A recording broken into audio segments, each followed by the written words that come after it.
love when people take risks or do what they want that's very them. Like, I could look at Rihanna and know that I wouldn't fit in half the things that she wears and it wouldn't look good on me, but they look so good on her.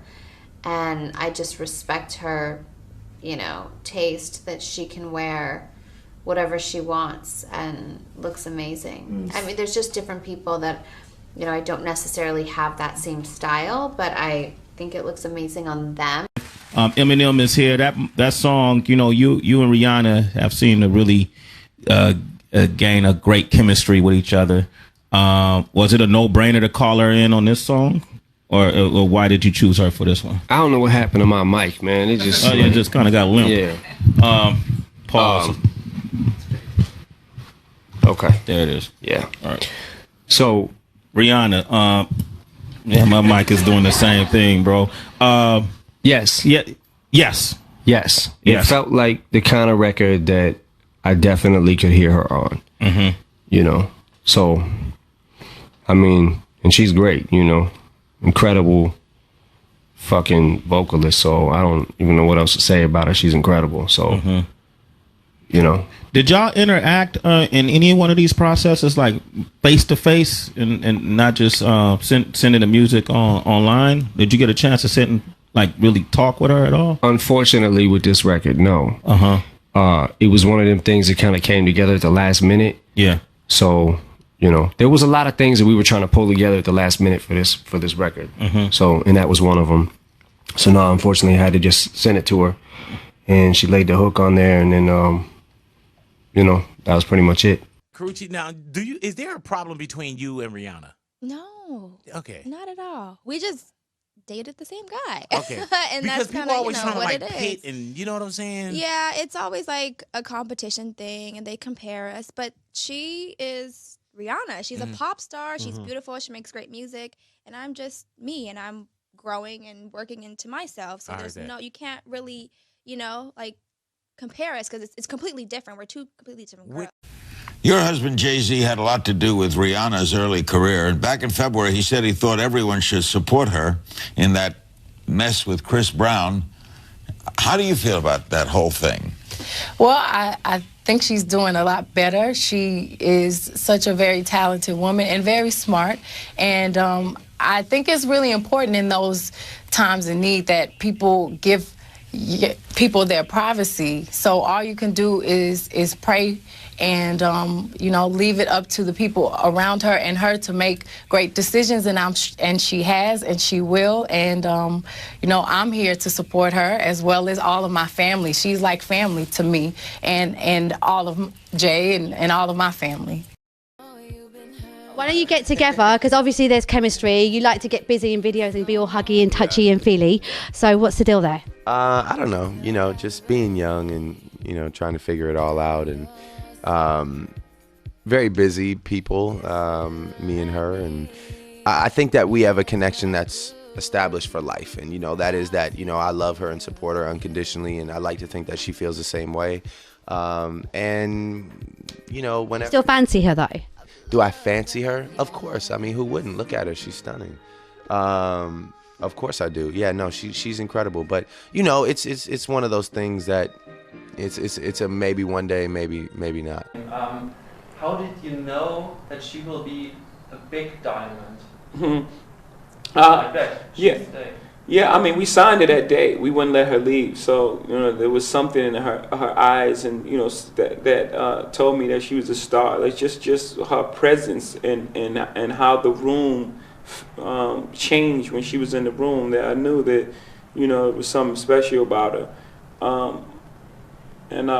It's a great feeling to have these instincts and this hunch about a person, and then to see them fulfill, you know, what they've come to be, to where she's at a point now. We're just pretty much, we manage her, so we pretty much just, you know, seeing her vision come through, and she knows what she wants now. You know, she walked in there as, you know, someone that we had to put together every single step for her, and now she walks around the world now with someone with a clear direction of who she is and what she wants to be.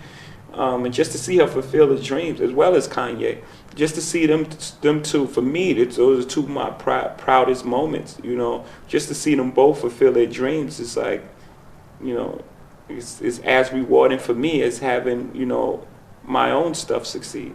Do you all still have influences on her music? You know, advice is part of it, but you know, she pretty much is the leader now. She pretty much runs her career because it's her voice. She has to stand behind her decision. So we of course offer advice and direction and you know, the wisdom of our mistakes. But you know, for the most part, she knows what she wants. It with us out here in the Bay, on tour with Rihanna. Yeah. The minute it got announced, I was like, oh boy, it's gonna be so ratchet on that damn tour. Why aren't I there? I had to keep that a secret for a while. But all right, so what's been going on tour? What's been the hardest part about being on tour? Waking up. Oh God, yeah. Man, that's the hardest part. I'm serious. You're traveling by bus right now? Yeah. Okay, so how many of everybody's on there, like your crew? Yeah, probably like 16. Who's getting on your nerve on the bus? ASAP Lou. Why? Why? Because I don't like that. That's why. Have you had a chance to hang out really, like, ratchetly, if that's even a word, with Rihanna? Because I know she'd be in the strip clubs. Have you had a chance to see it all? I didn't go to a strip club with her yet, but we chill. We chill. They make it clap for her on Instagram. Oh, I bet they do. I seen people, you know, do crazy things for less, so yeah, I can imagine what they do for Rihanna when she come in a strip club, like, you know what I'm saying? Because one of my homegirls, Rihanna, right, when she was a good girl, she used to blow with me on the low. And then one day she just was like, fuck it. I don't give a fuck. I'm doing what I want to do, nigga, blaze up. I'm like, well, there are people around. She's like, nigga, blaze up, nigga. I'm like, all right, fuck it. So it comes a time where it's not even about your image, you know what I'm saying? Because your music and people respect what you do. For you, Kevin, toward the end of the game, you shot a three, kind of putting the dagger into him, and you looked toward the crowd toward Rihanna.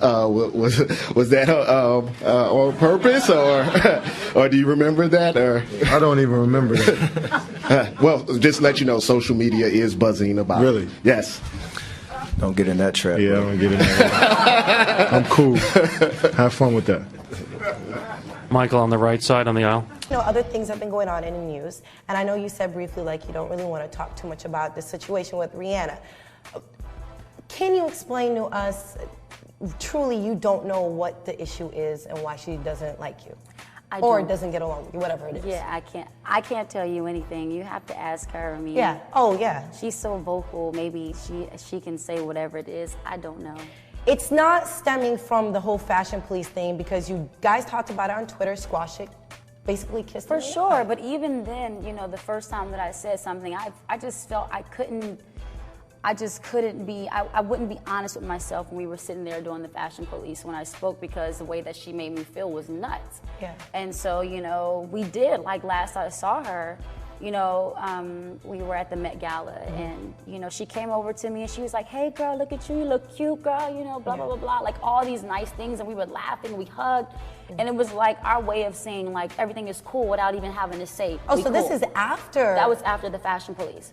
So then, you know, you cut to, I don't know, I saw the girl in the club, we were in LA, and I saw her, and she was weird again, like it was the supper club, and she was like, I had saw pictures post, and she was like mugging, like, and I'm like, what's wrong with, like, what is, I don't know what it is, like, and at this point, I don't care.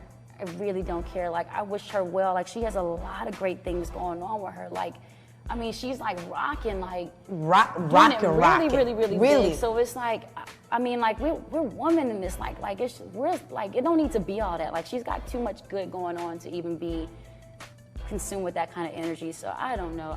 I wish. I appreciate you saying that and you not being scared, because, you know, a lot of people are like, the reason why Ciara doesn't talk about it is because she's scared. Not at all. I appreciate you being honest and sticking to the facts and not being emotional about it. And, you know, we were just clowning in the studio, like, trying to figure out what happened, because it seemed all good. We're like, maybe this all stems from that one time you and Chris were dancing, and it was like an amazing, at the awards, at the BT Awards, Girl, you killed it. And I was like, maybe it really stemmed from back then, but I was like, even nah. that day, she and Chris came into my dressing room and they showed love, like they were together. Like she and I hung a few times prior to that. Like everything was cool. Like, and then I don't know, some switch, I don't know. And if an apology were to come up, I feel that you're open to talk and get it together and you guys sit down and be cool. You never say never, but I'm not even thinking about that. Yeah. I wish her well.